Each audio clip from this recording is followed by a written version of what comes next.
Hello दोस्तों, कैसे हो दोस्तों। स्वागत है आपका हमारे यूट्यूब चैनल जागर कॉल करार में। दोस्तों, आज हम बात करेंगे उत्तराखंड में पूजित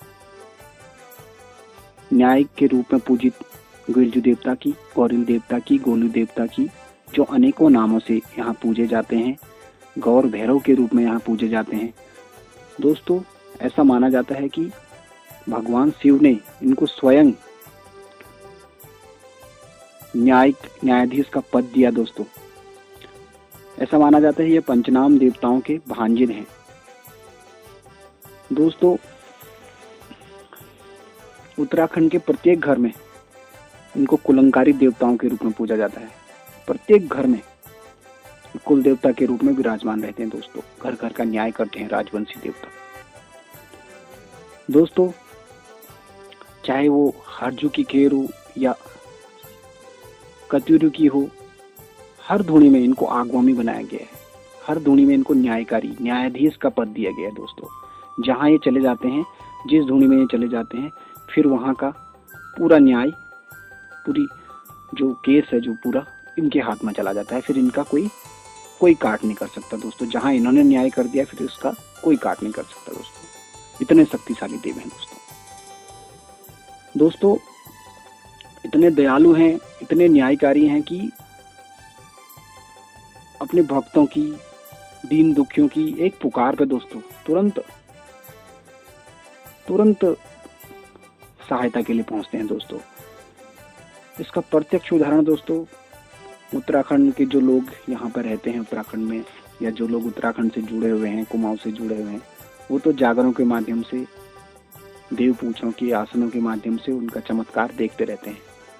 और जो बाहर से भी आते हैं दोस्तों, तो वो इसका प्रत्यक्ष उदाहरण जो है वो चितई ग्वेलजू मंदिर, जहाँ चिट्ठियों की भरमार है। लोग अपनी अपनी फरमाइशें, अपने अपने जो प्रॉब्लम्स होती है, उनको चिट्ठियों के माध्यम से लिखते हैं उसमें कि अगर मेरी ये मन्नत पूरी हो जाएगी, मेरे साथ यह अन्याय हुआ है। तो ऐसा माना जाता है कि जिस दौरान ग्वेलजू देवता स्वयं धूमाकट कोट के राजा के रूप में थे, उसके बाद चंपावत के राजा के रूप में रहे, तो उन्होंने प्रथम गद्दी जो है, जो केंद्र बनाया गया अपने न्याय का केंद्र, तो वो चंपावत को बनाया। और वहां से वो जहां जहां न्याय करने के लिए गए, चितई में आए, अल्मोड़ा चितई में आए, चितई ग्वेलजू के नाम से विख्यात हुआ। चरण पादुकाएं चमल खान में, घोड़ा खाल में, उदयपुर में, गैराड़ गुलजू में, बिनसर महादेव अल्मोड़ा से 10-12 किलोमीटर की दूरी पर है, वहां पे। तो प्रत्येक जगह जहां पे गई, तो इन्होंने वहां अपने न्याय के दरबार लगाए दोस्तों। और जनमानस की प्रत्येक जो उनके साथ अन्याय हुआ था, अपनी प्रजा की, जनमानस की, उनके साथ न्याय किया दोस्तों।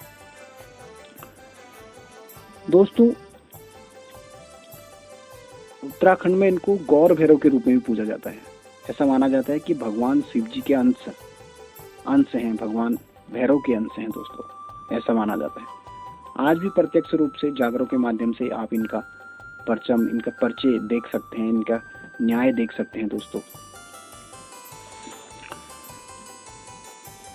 दोस्तों, इनके साथ अनेक शक्तियां चलती हैं। जैसे एक चलते हैं इनके साथ 22 भाई कलवे। बताओ, 22 भाई कलवे, वो जो इनके धर्म भाई रहे, जो सिलबट्टे के रूप में जो पैदा हुए थे इनकी जगह पर। इनकी अगर कहानी आपको मालूम हो, जो सातों रानियों ने इनकी जगह पर सिलबट्टे को रख दिया था।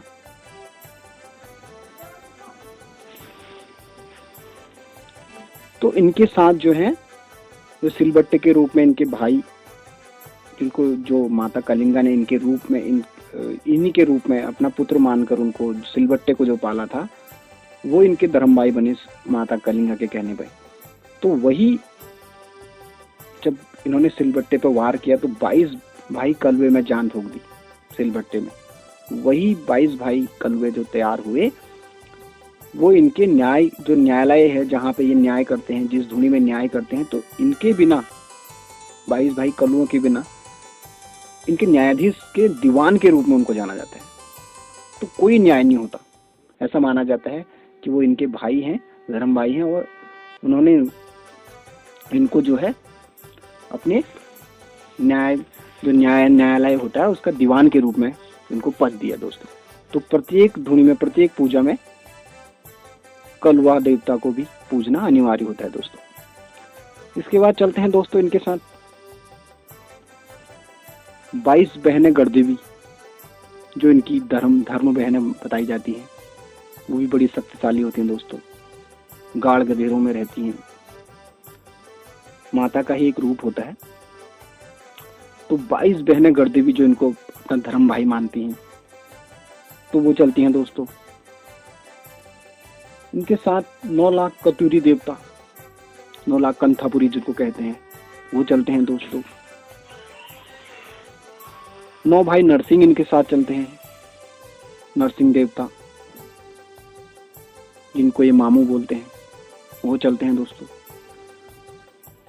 अनेकों देव इनके साथ चलते हैं, गंगनाथ जी हो गए, कलवा हो गए, हरजू हो गए, सैमजू हो गए, लाखों जी हो गए।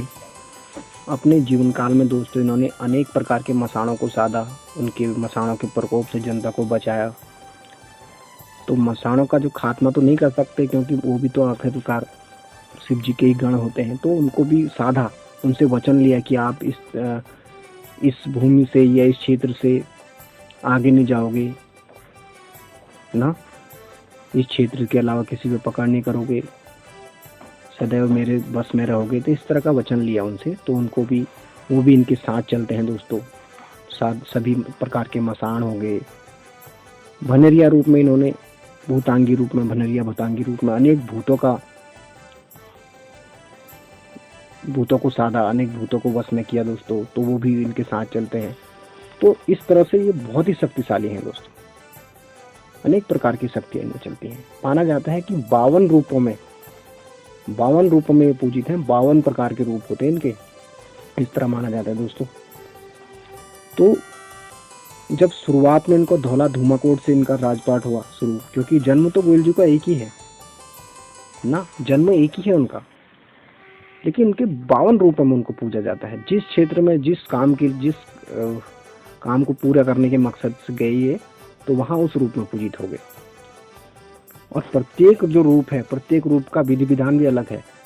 कई घर में स्थापित होते हैं, कई बाहर स्थापित होते हैं, कई रूपों को इनका घर में स्थापित होना स्वीकार नहीं होता। तो दोस्तों इसके नियम अलग अलग होते हैं। तो वही 52 रूप जो हैं इस प्रकार हैं कि जैसे उन्हें धौली धूमाकोट से इनका राजपाट शुरू हुआ। वहाँ के राजा के पुत्र थे, जहाँ इनका जन्म हुआ था, जिस परिवार में। उसके बाद क्या हुआ कि इन्होंने जतिया मसान को साधा चंपावत में राजा की फरियाद पे। वहाँ गए ये चंपावत के राजा की फरियाद पे। चंपावत में जो जतिया मसान ने जो है जनता को बहुत परेशान कर दिया था ना, तो उसके प्रकोप से वहाँ जनता को बचाया इन्होंने, वहाँ की राजा की फरियाद पे। तो वहाँ के राजा जो थे निसंतान थे, तो उन्होंने उनको राजा के उत्तराधिकारी के रूप में वहाँ राजगद्दी सौंप दी दोस्तों। तो इन्होंने चंपावत में अपनी न्याय की अदालत का पहला केंद्र बनाया।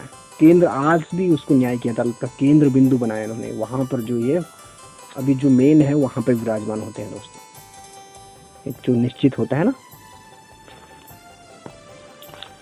तो चंपावत में ये गैराड़ गोयल जी के नाम से विख्यात हुए वहां। उसके बाद दोस्तों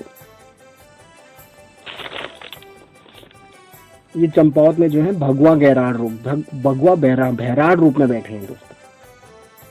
और फिर घने जंगलों में अगर रात को कोई फंसता है, घने जंगलों में जनमानस की रक्षा के लिए, तो ये दाना गोयल जी के नाम से विख्यात हुए। दाना गोयल जी के नाम से जाने जाते हैं। दाना गोयल जी के रूप में विद्यमान रहते हैं दाना गोयल जी जंगलों में, घने जंगलों में। उसके बाद पशु मवेशियों, गाय, जो भी मवेशी होते हैं, उनकी रक्षा के लिए छाना गोयल जी छानों में विराजमान रहते हैं, तो छाना गोयल जी के नाम से जानेंगे। गाड़ गधेरों में सभी भूत मसाणों को साधा इन्होंने, भनरिया गोयल जी के रूप में पूजित हुए वहां पर। माता गढ़देवी के साथ चलने वाले ठहरे हमेशा, तो क्वेरा गोयल जी के रूप में। गागर में गागरी ग्वेलजू के रूप में, समस्त ग्राम देवताओं के रूप में, भूमि देवताओं के रूप में, भूमिया के रूप में, घर घर से भंडार खाने वाले, घर घर से भंडार खाने वाले, घर घर से भोग खाने वाले भंडारी ग्वेलजू, हर ग्राम से भंडार खाने वाले, तो ये भंडारी ग्वेलजू के नाम से विख्यात हुए।